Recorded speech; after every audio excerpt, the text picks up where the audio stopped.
తర్వాత ఎల్లాకు ఉల్లాకు వేసుకోవాలి.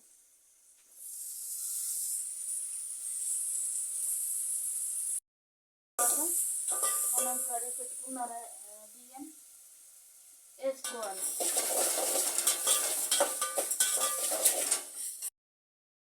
ఫ్రెండ్స్ అన్ని గోలినాయి. ఫ్రెండ్స్ గోలిన తర్వాత ఎసరుకు వాటర్ పోతున్నా. ఫ్రెండ్స్ అంతకు డబుల్ వాటర్ తీసుకోవాలి. ఫ్రెండ్స్ ఎసరు వచ్చింది. ఎసరు వచ్చిన తర్వాత ఎసరుకి ఇట్లా రావాలి.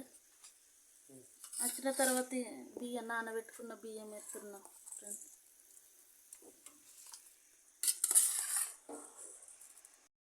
వేసిన తర్వాత కొంచెం కలుపుకోవాలి.